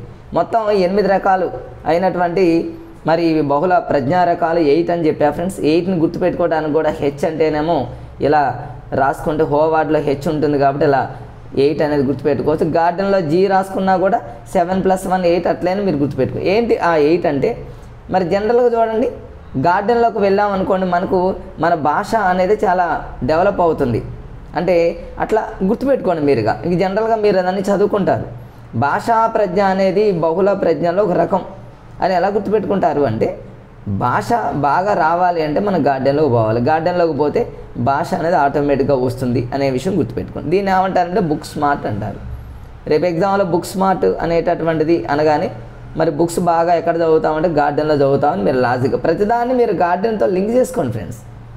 ఇక మీకు కొంచెం మేజర్ పాయింట్స్ చెప్తా ఫ్రెండ్స్, జనరల్ పాయింట్స్ మీరు చదువుకోండి. ఎందుకంటే ఏపీలో చాలా తక్కువ టైం ఉంది, తెలంగాణలో నోటిఫికేషన్ పడింది కాబట్టి సాధ్యమైనంత వరకు ఫ్రెండ్స్ మీకు ఈజీగా ఉన్న టాపిక్స్ కాకుండా కష్టంగా హార్డ్గా ఉన్నటువంటి టాపిక్స్ని యూట్యూబ్లో ఎక్కువగా చేయడానికి ప్రయత్నం చేస్తా.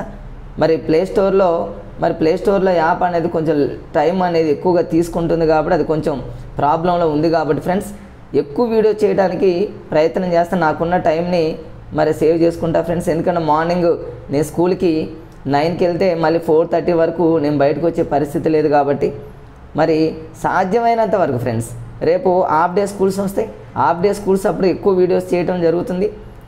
మరి ముఖ్యంగా ఏపీ వాళ్ళ కోసం ఎక్కువ వీడియోస్ చేయాలి, ఎందుకంటే చాలా తక్కువ ఉంది కాబట్టి ఫ్రెండ్స్ వాళ్ళకి కష్టంగా ఉన్న టాపిక్స్ని నేను తీసుకొని యూట్యూబ్లో అప్లోడ్ చేస్తే ఈజీగా ఉన్నాయి, మేము అందరికీ తెలుసు కాబట్టి ఫ్రెండ్స్.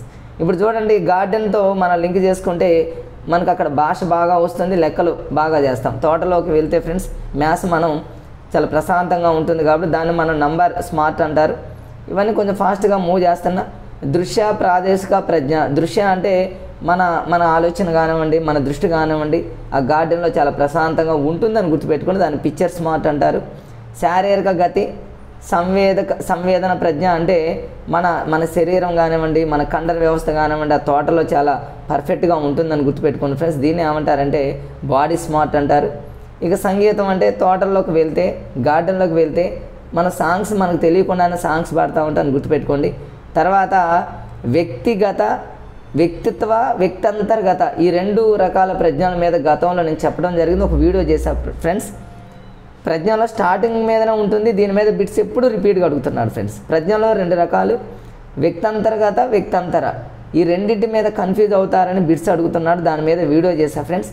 మరి ఆ వీడియోని కూడా నేను ఇప్పుడు కింద డిస్క్రిప్షన్లో పెడతాను, అది కూడా చూడండి ఫ్రెండ్స్. మరి దీన్ని సోషల్ స్మార్ట్ అంటారు, వ్యక్తి అంతర్గత, తర్వాత ప్రకృతి సంబంధం అందులోనే ఉంది ప్రకృతి. ఇవి మరి ఒక సెషన్లో అడిగాడు కాబట్టి ఫ్రెండ్స్ మీరు వాటిని చదవండి. మరి ఒక సెషన్లో అడిగినటువంటి బిట్ ఏంటంటే ఫ్రెండ్స్ ఉద్వేగాత్మక ప్రజ్ఞ. ఈ ఉద్వేగాత్మక ప్రజ్ఞ మీద ఎక్కువగా ప్రయోగాలు చేసినటువంటి వ్యక్తి ఎవరంటే, నేను దీన్ని ఎలా లాజిక్గా కోడ్గా నేను ఇక్కడ రాశాను చూడండి ఫ్రెండ్స్. ఎవరికైతే బాగా ఉద్వేగం, ఎవరు కోపం, ఉద్వేగం అంటే కోపం, ఆ ఉద్వేగం ఎవరికి ఎక్కువగా వస్తుందంటే పిల్లలు గోల్ చేసినప్పుడు కానివ్వండి, పక్క వాళ్ళు గోల్ చేసినప్పుడు కానివ్వండి మనకు ఉద్వేగానికి లోన్ అవుతాం. గోల అంటే గోల్మాన్ అని గుర్తుపెట్టుకోండి. రేపు ఎగ్జామ్లో ఉద్వేగాత్మక ప్రజ్ఞ అనే పదం అనగానే గోల్మాన్ మీరు గుర్తొస్తే, గోల్ అంటే గోల, బాగా గోల్ చేసినప్పుడు మనలో తెలియకుండానే ఉద్వేగం వస్తుంది అనే విషయం మీరు గుర్తుపెట్టుకోండి ఫ్రెండ్స్. తర్వాత ఈ ఎమోషన్ అనే పదం, ఎమోవియర్ అనేటటువంటి లాటిన్ పదం. ఇది లాటిన్ అనే పదాన్ని ఎలా గుర్తుపెట్టుకోవాలి? బాగా మనకి ఎమోషన్ వచ్చింది అనుకోండి, మనం ఏదో చేస్తాం, ఆ టైంలో కొంచెం కోపంతో ఏదో చేస్తాం, ఆ టైంలో మరి పోలీసు కానివ్వండి ఎవరైనా వస్తే లాఠీతో కొడతారని గుర్తుపెట్టుకోండి. ఉద్వేగానికి లోనైతే లాఠీతో కొడతారని గుర్తుపెట్టుకోండి. ఇంతకుముందు పర్సనాలిటీ అంటేనో పర్సు దొంగతనం చేస్తే లాఠీతో కొడతారని గుర్తుపెట్టుకోండి. క్రియేటివిటీ లేని వాళ్ళని లాఠీతో కొడతారని గుర్తుపెట్టుకోండి. చూడండి ఫ్రెండ్స్, లాటిన్ పదానికి సంబంధించి ఇన్ని లాజిక్స్ ఉన్నాయి, మీరు అలా గుర్తుపెట్టుకోండి. ఈ ఉద్వేగాత్మక ప్రజ్ఞకు సంబంధించి రెండు ఉన్నాయి ఫ్రెండ్స్. ఆ రెండు చాలా ఇంపార్టెంట్. ఒకటి ఏంటంటే ఉద్వేగాత్మక ప్రజ్ఞని మొట్టమొదటిసారిగా దాన్ని యూజ్ చేసింది, దాన్ని ప్రవేశపెట్టింది ఎవరు అంటాడు. ఈ ఉద్వేగాత్మక ప్రజ్ఞ మీద వ్యాసాలు రాసింది ఎవరు అనేటటువంటి విషయం, ఈ రెండు ఇంపార్టెంటే. ఈ రెండు కన్ఫ్యూజ్ కాకుండా ఉండటానికి రెండు లాజిక్స్ ఉన్నాయి. ఒకటి ఉద్వేగాత్మక ప్రజ్ఞకు సంబంధించి మొట్టమొదటిసారిగా దీన్ని తీసుకొచ్చినటువంటి వారు ఎవరంటే లియోన్ పెయిన్ అని గుర్తుపెట్టుకోండి. లియోన్ పెయిన్కి నేను జూమ్ చేస్తాను చూడండి ఆ రెండింటిని ఫ్రెండ్స్. ఒకటి లియోన్ పెయిన్ అని గుర్తుపెట్టుకోండి, రెండోది జాన్ మేయర్, పీటర్ సలోవే. పేర్లు కన్ఫ్యూజ్గా ఉన్నాయి అనుకుంటాం కానీ మన లాజిక్ని యూజ్ చేస్తే ఇంత ఈజీగా అనిపిస్తుంది. పెయిన్ అంటే పెయిన్. ఇక మీరు ఈ లియోన్ అనే పదం వీటితో సంబంధం లేదు, చివరిలో ఉన్నటువంటి పెయిన్ అనే పదం గుర్తుపెట్టుకోండి. పెయిన్ ఎవరికి వస్తుంది? ఉద్వేగాలకు ఎవరైతే లోన్ అవుతారో అలాంటి వాళ్ళకి పెయిన్ వస్తుందని ఫస్ట్ ఉద్వేగాత్మక ప్రజ్ఞని ప్రవేశపెట్టింది, మొదటిసారి తీసుకొచ్చింది. ఫస్ట్ మనకి ఏం రావాలంటే పెయిన్ రావాలి, అంటే పెయిన్ అని గుర్తుపెట్టుకోండి. మరి ఈ ఉద్వేగాత్మక ప్రజ్ఞ అనేటటువంటి దాని మీద వ్యాసాన్ని ప్రచురించింది ఎవరంటే, ఇక వ్యాసాలు ప్రచురించాలన్నా ఎవరేం చేయాలన్నా చూడండి ఫ్రెండ్స్, మరి ఎవరంటే మేయర్లు అని గుర్తుపెట్టుకోండి. మేయర్లో చూడండి, మరి మేయర్ అనగానే మన అందరికీ తెలుసు, సోషల్ స్టడీస్ చదివిన వాళ్ళందరికీ తెలుసు. మరి మేయర్లు ఎన్నో రకాలైనటువంటి ఉద్వేగాలకు లోన్ అవుతూ ఉంటారు, ఎన్నో సమస్యలు వస్తూ ఉంటాయి. కాబట్టి మరి అలాంటి మేయర్ అనే పదాన్ని మీరు ఈ ఉద్వేగాత్మక ప్రజ్ఞ అనేటటువంటి ఆ వ్యాసాన్ని ప్రచురించారని గుర్తుపెట్టుకోండి. మరి అలాంటి మేయర్ని మనం ఏం చేయాలంటే ఫ్రెండ్స్, పీట మీద కూర్చోబెట్టి మరి మనం ఏం చేయాలంటే చాలా రకాలుగా మన సన్మానం చేయాలని గుర్తుపెట్టుకోండి. ఎవరు? ఉద్వేగాలు ఎవరైతే మరి ఫేస్ చేస్తున్నటువంటి మేయర్లు ఎవరైతే ఉన్నారో వాళ్ళందరినీ పీట మీద కూర్చోబెట్టి సన్మానం అనేటటువంటి లాజిక్స్తో గుర్తుపెట్టుకుంటే పీటర్ సలోవే అనేటటువంటి Mayer, John Mayer, Peter Salovey అనేటటువంటి విషయం మనకి ఈజీగా గుర్తుంటుంది ఫ్రెండ్స్. నెక్స్ట్ ఇక్కడ చూడండి ప్రజ్ఞా సిద్ధాంతాలు. ఈ ప్రజ్ఞా సిద్ధాంతాల మీదనే గతంలో ప్రతిసారి బిట్ రావడం జరిగింది ఫ్రెండ్స్. మరి ప్రజ్ఞా సిద్ధాంతాలకు సంబంధించి జనరల్ పాయింట్స్ ఉంటాయి, కొంచెం మేజర్ పాయింట్స్ ఉంటాయి. మనం మేజర్ పాయింట్స్ని చదువుదాం, చెప్తా ఫ్రెండ్స్ ఈ వీడియోలో.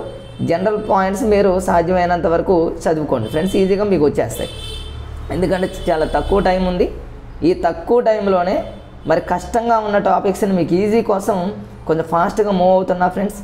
ఎందుకంటే మరి ఇలాంటి లాజిక్స్ చాలామందికి యూజ్ అవుతాయి అనేటటువంటి ఉద్దేశంతో, కాబట్టి ఆ లాజిక్స్ని మీరు యూజ్ చేసుకొని కొంచెం ఫాస్ట్గా మీరు చదువుకోండి ఫ్రెండ్స్, చాలా ఈజీగా మీకు ఉంటాయి. ఇప్పుడు చూడండి ప్రజ్ఞా సిద్ధాంతాలు అనగానే మనందరికీ తెలుసు ఫ్రెండ్స్, ప్రజ్ఞా సిద్ధాంతాలు మొత్తం 5 ఉన్నాయి. మనకు ఎన్ని ఉన్నాయి అనేటటువంటి విషయం ఎగ్జామ్లో ఏం అడగడు. కానీ ఏకకారక సిద్ధాంతాన్ని వచ్చింది ఎవరు ప్రతిపాదించింది? ద్వికారక సిద్ధాంతం, బహుకారక, సామూహిక, స్వరూప. ఈ 5 మీద గతంలో ఎన్నోసార్లు అడిగిన బిట్స్ మనందరికీ తెలుసు. మరి ఏకకారక సిద్ధాంతాన్ని ప్రతిపాదించింది ఎవరు అంటేనేమో బినే. దీన్ని ఎలా గుర్తుపెట్టుకోవాలి? ప్రతిదాన్ని అక్కడే చెప్పేస్తా ఫ్రెండ్స్. మీరు ఈ వీడియోని చూస్తున్నప్పుడే మీరు ఏం చేస్తారంటే ఫ్రెండ్స్, మీరు ఇక మైండ్లో మీరు ఫిక్స్ చేసుకోండి. మీకు గతంలో చదివినటువంటి లాజిక్స్ కానివ్వండి, గతంలో చదివిన ఏమైనా ఉన్నా అప్పుడు కష్టంగా ఉన్నదైనా ఈ వీడియోలో చూస్తున్నప్పుడు ఈజీగా ఉంటే దాన్ని ఫాలో అయిపోండి. ఒకవేళ తెలిస్తే ఓకే, తెలియని సందర్భంలో యూజ్ చేసుకోండి ఫ్రెండ్స్. ఏకకారక అనేదాన్ని బినే ఎలా గుర్తుపెట్టుకుంటారంటే, బినేలో మీరు బి అనే పదం గుర్తుపెట్టుకోండి. ఏబిసిడీలో బి అనేది చూడండి, బి అనేది ఏకం ఒకటే, బి పక్కన లెటర్స్ ఏమీ లేవు కాబట్టి అది ఒక ఏక అని గుర్తుపెట్టుకోండి. ఏకాకి అన్నట్టు బి అనేది ఒక ఏకకారక అని గుర్తుపెట్టుకోండి. బినే అయిపోయింది. రెండవది వచ్చేసి ద్వికారక. ద్వి అంటే రెండు. స్పియర్ మ్యాన్ అంటే స్పైడర్ మ్యాన్ అని గుర్తుపెట్టుకోండి. స్పైడర్ మ్యాన్ చూడండి రెండు చేతులతో ఏం చేస్తాడంటే, మరి స్పైడర్ మ్యాన్ అంటే రెండు చేతులతో గోడలకి వాటికి వీటికి మరి ఆ స్పైడర్ దాన్ని వేసి మరి జంప్ చేస్తాడు కాబట్టి ద్వి అంటేనేమో రెండు రకాలుగా స్పైడర్ మ్యాన్ అని గుర్తుపెట్టుకోండి, మీకు ఈజీగా గుర్తుంటుంది. తర్వాత బహుకారక. తార్నడైక్ మీకు ఇంతకుముందే ఇదే వీడియోలో స్టార్టింగ్లో చెప్పడం జరిగింది ఫ్రెండ్స్. తార్నడైక్ అంటే తార్ రోడ్డు మీద బైక్. తార్ రోడ్డు మీద బైకులు బహు అంటే చాలా బైకులు వెళ్తున్నాయి. ఎన్ని బైకులు వెళ్తున్నాయి అనేది మనం చెప్పలేము కాబట్టి ఫ్రెండ్స్, అట్లా లాజిక్గా తార్ రోడ్డు మీద బైకులు బహు అంటే చాలా రకాలైనటువంటి బైకులు వెళ్తున్నాయి కాబట్టి మీరు అలా గుర్తుపెట్టుకోండి. సామూహిక కారక సిద్ధాంతం అంటే థర్స్టన్ అయినటువంటి పదం సైకాలజీ పదం. మన ఈజీ కోసం ఎలా గుర్తుపెట్టుకోవాలంటే థర్డ్ క్లాస్ అని గుర్తుపెట్టుకోండి. థర్డ్ క్లాస్లో ఉన్నటువంటి పిల్లలు సామూహికంగా కూర్చుంటారు, ఒక గుండ్రంగా కూర్చొని మనం చెప్తాం ప్రైమరీ స్కూళ్ళల్లో ఈజీగా ఉండటం కోసం ఫ్రెండ్స్. కాబట్టి సామూహిక అనగానే మీరు థర్డ్ క్లాస్ అని గుర్తుపెట్టుకోండి. థర్డ్ క్లాస్ అనే పదం గుర్తొచ్చిందంటే థర్డ్ అనే పదం గుర్తొస్తుంది. తర్వాత స్వరూప నమూనా సిద్ధాంతం గిల్ఫర్డ్, ఇది అందరికీ తెలిసినటువంటి లాజిక్కే. స్వరూప అనేటటువంటి అమ్మాయి మరి ఇంకొక పిల్లవాడిని కానివ్వండి కిడ్స్ని కానివ్వండి ఏం చేస్తుందంటే, తనకి బాగా ఇష్టం అనుకుంటా పిల్లల్ని అప్పుడప్పుడు ఏం చేస్తుందంటే గిల్లుతుంది అని గుర్తుపెట్టుకోండి. గిల్లుతుందంటే చేతులతో కొంతమంది గిల్లి ఏడిపించి వాళ్ళు ఆనందపడుతూ ఉంటారని గుర్తుపెట్టుకోండి అంతే. స్వరూప నమూనా సిద్ధాంతం అనగానే స్వరూప అనగానే గిల్ఫర్డ్ అంటేనేమో పిల్లల్ని గిల్లి ఆనందిస్తుందని గుర్తుపెట్టుకోండి. ఈ స్వరూపకు సంబంధించి బిట్టుతో పాటు ఇంకో బిట్ ఉంది ఫ్రెండ్స్, అది ఆ సృజనాత్మకత అనేటటువంటి మరి ఆ పదాన్ని మొట్టమొదటిసారిగా తీసుకొచ్చింది ఎవరు అన్నా కూడా ఫ్రెండ్స్ గిల్ఫర్డ్ అనే పదమే గుర్తుపెట్టుకోండి. స్వరూప అన్నా కూడా మరి పిల్లల్ని గిల్లి ఆనందిస్తుందని గుర్తుపెట్టుకోండి. సృజనాత్మకత ఉన్నటువంటి మరి పిల్లలు ఏం చేస్తారంటే గిల్లుతారు అని గుర్తుపెట్టుకోండి. ఇక్కడ గిల్ఫర్డే అక్కడ గిల్ఫర్డే ఫ్రెండ్స్. అలా మీరు లాజిక్గా చూడండి. ఇవన్నీ ఆ లాజిక్స్ని మరి మీరు చదువుకున్నట్లయితే ఫ్రెండ్స్, ఇవన్నీ నేను ఇక్కడ మీరు వీలుంటే స్క్రీన్ షాట్ తీసుకోండి ఫ్రెండ్స్. జనరల్గా ఉన్నటువంటి పాయింట్స్ని మీకు ప్రతిదీ నేను లాజిక్ రూపంలో ఇక్కడ రాయటం జరిగింది. వీలుంటే స్క్రీన్ షాట్ తీసుకోండి, రాసుకోండి ఫ్రెండ్స్. ఈ మెటీరియల్ వచ్చేసి మా గురువు గారు అయినటువంటి జంగం విశ్వనాథ్ గారు మెటీరియల్ని నేను పీడిఎఫ్గా చేయడం జరిగింది. సార్ దగ్గర నేను మరి గతంలో ఒక 2 months నేను సార్ దగ్గర అవనగడ్డలో కోచింగ్ తీసుకున్నప్పుడు మాకు సార్ చెప్పారు కాబట్టి సార్ ఇన్స్పిరేషన్తోనే నేను ముందుకెళ్ళా కాబట్టి మరి అదే సార్కి సంబంధించిన బుక్ నేను పీడిఎఫ్గా తీసా. సరే ఏ బుక్ అయినప్పటికీ ఫ్రెండ్స్ అవే మ్యాటర్ ఉంటాయి, అవే బిట్స్ ఉంటాయి కాబట్టి నో ప్రాబ్లం, మనం చదివే విధానంలోనే తేడా ఉంటుంది. సో ఇక్కడ ఏకకారక ద్వికారక అన్ని spider man Charles Spearman ఇవన్నీ మీరు జనరల్గా చదువుకుంటారు ఫ్రెండ్స్. ఆ లాజిక్స్ అనే గుర్తుపెట్టుకోవడం కోసం చెప్పా. బహుకారికి ఇవన్నీ కూడా మీరు ఈ థర్స్టన్కి సంబంధించి మరి చూడండి ఫ్రెండ్స్, ఇది గతంలో చాలాసార్లు అడిగాడు సామూహిక కారక సిద్ధాంతం మీద. ఏకకారక సిద్ధాంతం అంటేనేమో ఒకే కారకం ఉంటుంది, ఒక వ్యక్తిలో ఒక దాంట్లో నైపుణ్యం ఉంటే అన్నింట్లో నైపుణ్యం ఉంటుంది అనేటటువంటి జనరల్ పాయింట్స్ మీరు చదువుకుంటారు. ద్వికారక అంటేనేమో 2 కారకాలు ఉంటాయి, జనరల్ ఫ్యాక్టర్ ఉంటుంది, స్పెసిఫిక్ ఫ్యాక్టర్ ఉంటుంది. అది మన అందరికీ తెలిసిన జనరల్ పాయింట్స్ చదువుకుంటారు ఫ్రెండ్స్ మీరు. కానీ ఎక్కువసార్లు రిపీట్ అయినటువంటి టాపిక్ ఏంటంటే సామూహిక కారక సిద్ధాంతం చాలా ఇంపార్టెంట్. సామూహిక అనగానే మీరు థర్డ్ క్లాస్ పిల్లల్ని గుర్తుపెట్టుకుంటే థర్స్టన్ అనేటువంటి విషయం గుర్తుపెట్టుకోవచ్చు ఫ్రెండ్స్.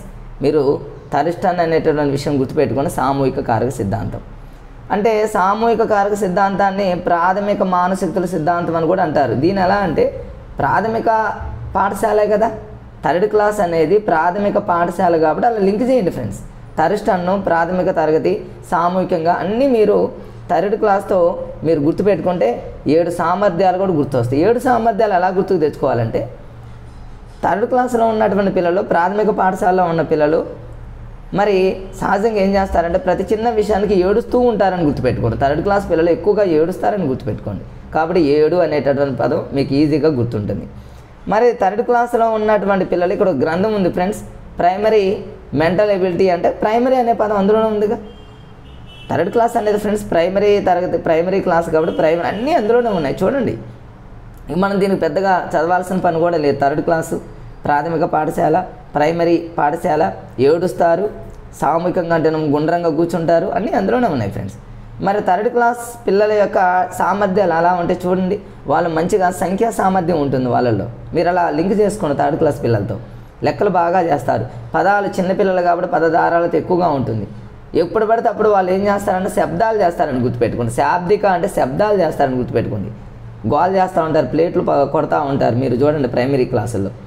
ప్రాదేశిక అంటే మీరు ఏం చేస్తారు, పిల్లలు ఒక చోట ఉండరు. ప్రాదేశిక అంటే ఏంటంటే ప్రదేశాలు మారతారని గుర్తుపెట్టుకోండి ప్రైమరీ తరగతి పిల్లలు. జ్ఞాపక శక్తి చాలా ఎక్కువగా ఉంటుంది కిడ్స్ కాబట్టి. ప్రత్యేకమైనటువంటి సామర్థ్యాలు ఉంటాయని గుర్తుపెట్టుకోండి. ప్రత్యక్షంగా ఉన్నటువంటి సామర్థ్యం వాళ్ళలో ఉంటుందని గుర్తుపెట్టుకోండి ఫ్రెండ్స్. వివేచన సామర్థ్యం అనగానే ప్రైమరీ మెంటల్ ఎబిలిటీస్, ప్రాథమిక పాఠశాల 7 స్టార్ అన్నీ ఇందులోని గుర్తుపెట్టుకోండి ఫ్రెండ్స్. మీకు ఇది ఇప్పుడు నేను చెప్పినటువంటి ఆ ప్రైమరీ పాఠశాల 3rd క్లాస్ అనే విషయం మీ మైండ్ సెట్లో ఉంటే ఫ్రెండ్స్ అది పెద్దగా చదవాల్సిన పని లేదు, మీరు రివిజన్ కూడా అవసరం లేదు. ఇక స్వరూప అనే అమ్మాయి ఏం చేసిందంటే గిల్లుతూ ఉంటుంది కాబట్టి గిల్ఫాడ్ అని గుర్తుపెట్టుకుంటే ఫ్రెండ్స్. ఇందులో మరి ఇందులో ఎన్ని విశేషకాలు ఉంటాయి అనే విషయం కూడా గుర్తుపెట్టుకోవాలి ఫ్రెండ్స్. 5 విశేషకాలు ఉన్నాయి, చాలా ఇంపార్టెంట్. ఇది గతంలో అడిగాడు. మరి చూడండి, స్వరూప అనేటటువంటి అమ్మాయి ఏం చేస్తుందంటే 5 వేలతో గిచ్చుతుందని గుర్తుపెట్టుకుని. 5 వేలతో 5 వేలు కాబట్టి 5 విశేషకాలను గుర్తుపెట్టుకోండి అంతే.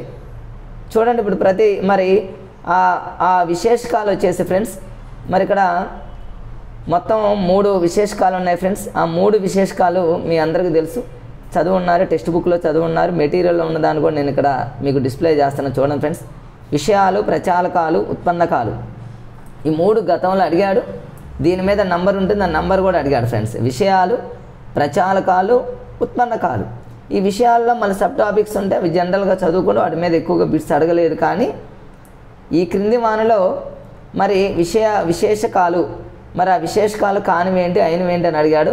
విషయాలు, ప్రచాలకాలు, ఉత్పన్నకాలు, ఆ 3టిని గుర్తుపెట్టుకోవాలి. ఎలా అంటే నేను చూడండి ఇక్కడ రాసుకున్న విప్రభు ఫస్ట్ లెటర్స్తో కలిపి రాశా ఫ్రెండ్స్. విప్రభు అనేటటువంటి ఒక లాజిక్ ఎప్పుడో అవనగడ్డలో ఉన్నప్పుడు మేము రోజు రివిజన్ చేసుకుంటూ బోర్డు మీద రాసుకున్న విప్రభు అలా అయిపోయింది. ఇప్పుడు కూడా అలానే గుర్తొస్తుంది ఫ్రెండ్స్. వి అంటేనేమో విషయాలు, ప్ర అంటేనేమో ప్రచాలకాలు, ఉ అంటేనేమో ఉత్పన్నాలు లేదా ఉత్పన్నకాలు. విశేషకాలలో ఉన్నటువంటి 3 మరి ఈ 3 విశేషాలు, ఈ 3 ప్రచాలకాలు, 3టిని విప్రభు అనేటటువంటి లాజిక్స్తో గుర్తుపెట్టుకోండి. మరి దానికి సంబంధించి కారకాల సంఖ్య ఎంత అంటే ఫ్రెండ్స్, ఇది ఓల్డ్ టెక్స్ట్ బుక్, ఇది అవసరం లేదు కానీ న్యూ టెక్స్ట్ బుక్ ఫ్రెండ్స్. ఇది 5 × 5 × 6 అంటే టోటల్ మల్టిప్లై చేస్తే 5 × 5 = 25, 25 × 6 = 150. మరి స్వరూప నమూనా అనగానే మీరు 5 × 5 × 6 గుర్తుకు రావాలి. ఎలా గుర్తుకు రావాలి? స్వరూప అనే అమ్మ 5 వేలతో గిచ్చింది అన్నాం కదా, గిల్లింది అన్నాం కదా ఫ్రెండ్స్. 5 వేలు అంటే ఒక చేతి 5 వేలు, ఇంకొక చేతి కూడా యూజ్ చేసింది, ఇంకొక చేతి 5 వేలు, ఎక్స్ట్రా ఇంకొక వేలు యూజ్ చేసింది, 6 అని గుర్తుపెట్టుకోండి. అంటే ఒక చేతితో గిచ్చింది, రెండవ చేతితో గిచ్చింది, 2 5లు 2 5 5 5 = 25, ఇంకో 5కి ఒకటి అదనంగా చేర్చిందనే విషయం గుర్తుపెట్టుకుంటే టోటల్గా 5 × 5 × 6 150 ఈజీగా ఫ్రెండ్స్. ఇదిగా స్వరూప అనగానే గిల్ఫాడు, గిల్లింది, గిచ్చింది, 2 చేతులు 5 × 5 5 వేలు 5 వేలు × 6 అదనంగా విప్రభు అనే పదం గుర్తుపెట్టుకొని అన్నీ స్వరూపకి సంబంధించి అన్నీ వచ్చేస్తాయి ఫ్రెండ్స్. చూడండి నెక్స్ట్ సహజ సామర్థ్యాలు. సో ఫ్రెండ్స్ వీడియో అనేది లెంత్ అవుతుంది అనిపిస్తుంది. ఈ వీడియోని ఇంతటితో ఆఫ్ చేసి ఒక బిట్ ఇది ఒక్కటి చెప్పేసి చూడండి ఫ్రెండ్స్. సహజ సామర్థ్యాలకు సంబంధించి ఒక సెషన్లో అడిగాడు, చాలా ఇంపార్టెంట్. సహజ సామర్థ్యాల మూల పురుషుడు సిఎల్ హాల్ లేదా హల్. దీని ఎలా కొత్త వాళ్ళు ఎలా గుర్తుపెట్టుకుంటారంటే హాల్ అంటే హాల్ అని గుర్తుపెట్టుకోండి. చూడండి, హాల్ అంటే పిల్లలు హాల్ దగ్గర ఏం చేస్తారంటే వాళ్ళ సహజ సామర్థ్యాలను చూపిస్తారని గుర్తుపెట్టుకోండి. వాళ్ళు హోంవర్క్లు రాయటం కానివ్వండి, ట్యూషన్ నేర్చుకోవటం కానివ్వండి, అంతా ఈ కిడ్స్ ఏం చేస్తారంటే హాల్లోనే మీరు హాల్ దగ్గర మీరు సహజ సామర్థ్యాలని మరి ఈజీగా వాళ్ళు చూపిస్తారన్న విషయం గుర్తుపెట్టుకోండి ఫ్రెండ్స్. ఇలా ప్రతిదానికి ఎన్నో లాజిక్స్ ఉన్నాయి ఫ్రెండ్స్. ఈ లాజిక్స్ అన్నింటినీ ఇంకా చాలా ఉన్నాయి. సెషన్లో అడుగుతున్నటువంటి అన్ని బిట్స్ రూపంలో కాకుండా ఇలా టాపిక్ వైజ్లో చెప్తే బాగుంటుందని కొంతమంది మిత్రులు డిఎస్సి ఆస్పిరెంట్స్ నాకు వాట్సాప్లో మెసేజ్ చేయడం జరిగింది కాబట్టి వాళ్ళ కోసం చెప్పడం జరుగుతుంది. కొంతమంది మిత్రులు మరి మెసేజ్లు నాకు పెట్టి ఫ్రెండ్స్ వాళ్ళు అడుగుతున్నటువంటి ప్రశ్న మేజర్ ఏంటంటే టైం చాలా తక్కువ ఉంది కాబట్టి మరి ఈ టైంలో యాప్ అనేది లేట్ అవుతుంది కాబట్టి వీడియోస్ని ఎక్కువగా యూట్యూబ్లో అప్లోడ్ చేయండి సార్. ఈజీగా ఉన్నవి మేము చదువుకుంటాం కానీ కష్టంగా ఉన్నటువంటి అన్ని టాపిక్స్ని అన్ని సబ్జెక్టులని సైకాలజీ ఒక 2-3 డేస్లో కంప్లీట్ చేయండి. పర్స్పెక్టివ్ అట్లా, సోషల్ అట్లా, మ్యాథ్స్ అట్లా అన్నీ ఫాస్ట్గా అప్లోడ్ చేయమంటున్నారు. సాధ్యమైనంత వరకు ఇక్కడ నుంచి నేను ట్రై చేస్తాను ఫ్రెండ్స్. ఎక్కువగా వీడియోస్ని యూట్యూబ్లోనే అప్లోడ్ చేయడానికి ట్రై చేస్తాను. యాప్ అనేది లేట్ పడుతుంది కాబట్టి దాన్ని కొంచెం పక్కన పెట్టేసి ఇక కష్టంగా ఉన్న టాపిక్స్ని ఈజీ వేలో స్పీడ్గా మీకు యూట్యూబ్లోనే అప్లోడ్ చేయడానికి ప్రయత్నం చేస్తా. ఇట్లా మీరు చూడండి, ఈ లాజిక్స్ అన్నీ మరి చెప్పడానికి కొంచెం వీడియో అనేది లెంత్ ఎక్కువ అవుతుంది కాబట్టి ఫ్రెండ్స్ మరొక వీడియోని వెంటనే అప్లోడ్ చేస్తా. ఓకే ఫ్రెండ్స్, మరి నా వీడియోని మరి చూస్తున్నటువంటి డిఎస్ ఆస్పిరెంట్స్ మరి అందరూ మరి సబ్స్క్రైబ్ చేసుకోండి ఫ్రెండ్స్ అందరికీ షేర్ చేయండి, ఎందుకంటే ఈ టైం అనేది చాలా అవసరం. అదేవిధంగా లైక్ చేయండి. ఓకే ఫ్రెండ్స్, టైం ఇక నేను వేస్ట్ చేయకుండా ఫాస్ట్గా లాగిస్తా. ఓకే ఫ్రెండ్స్, మరొక వీడియోలో మళ్ళీ మీ ముందు వెంటనే ఉంటా. Okay, bye friends.